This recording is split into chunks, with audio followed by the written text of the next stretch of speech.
Qu'est-ce que la communication? La communication de base consiste à échanger des informations d'une personne à une autre et se présente sous de nombreuses formes différentes. Par exemple, nous communiquons lorsque nous parlons, écrivons et même parfois lorsque nous bougeons.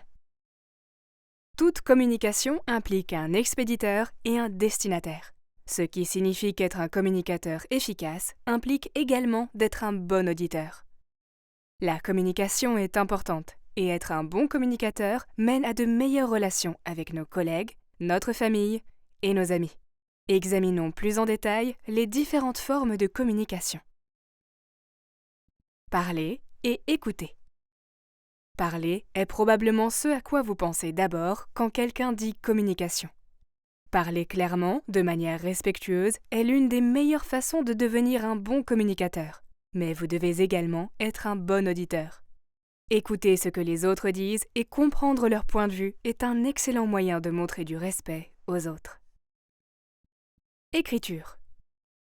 L'écriture est un outil important pour la communication, en particulier dans le monde en ligne d'aujourd'hui. De nos jours, nous ne pouvons pas toujours communiquer en face à face. Il est donc important d'écrire clairement et professionnellement, en personne et en ligne. Écrire clairement et professionnellement aidera à éviter les malentendus et est un moyen pratique d'organiser vos pensées. Communication non verbale. La communication non verbale comprend de nombreuses formes différentes de langage corporel, telles que les gestes de la main et les expressions faciales. Ce type de communication peut parfois parler plus fort que les mots. Avoir conscience de notre communication non verbale peut nous aider à comprendre comment les autres nous voient. Maintenant que nous avons entendu parler de différentes formes de communication, appliquons quelques exemples à la vie quotidienne. Communication inefficace au travail. Paul est invité à un entretien pour un poste de service à la clientèle. Au cours de l'entretien, Paul est interrogé sur son parcours professionnel et ses compétences en service à la clientèle. Avant que l'intervieweur ait fini de poser la question, Paul intervient pour dire qu'il n'a aucune expérience de service à la clientèle et croise les bras de frustration. L'intervieweur a l'impression que Paul n'est pas un bon candidat pour le poste. Communication inefficace en dehors du travail. Kelsey organise une soirée pizza avec des amis. Quelques heures avant la fête, ses amis continuent de lui envoyer des messages textes. Mais elle pense que ce n'est rien d'important et continue à préparer de la nourriture. Kelsey commande 5 pizzas pour tout le monde. Mais quand ses amis arrivent, Kelsey se rend compte qu'elle aurait dû vérifier ses textes de plus près. Son ami Josh a également apporté 5 pizzas et l'ami de son mari, Nick, est sans gluten.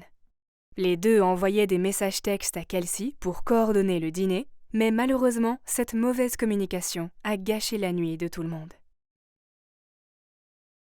Communication efficace au travail. Sanjay travaille dans un magasin de fournitures de bureau. Son superviseur lui demande de faire une vérification de l'inventaire des ordinateurs portables et de remplir le formulaire requis. Sanjay n'a jamais rempli cela auparavant et ne sait pas comment faire une vérification d'inventaire, ni même où trouver le bon formulaire. Sanjay explique sa situation et demande poliment de l'aide à son superviseur. Le superviseur n'avait aucune idée que c'était la première fois de Sanjay. Le superviseur demande à Debbie, une employée expérimentée, d'aider Sanjay dans cette tâche. La communication est très importante dans votre vie personnelle ainsi qu'au travail. Si vous n'écoutez pas les autres ou ne dites pas ce que vous voulez dire, les choses peuvent mal tourner et les gens peuvent être frustrés par vous. Avoir de bonnes compétences en communication vous aide à réussir vos relations personnelles. Cela comprend la parole, l'écoute, l'écriture et le langage corporel. Avoir conscience de la façon dont vous communiquez est la première étape pour devenir un bon communicateur.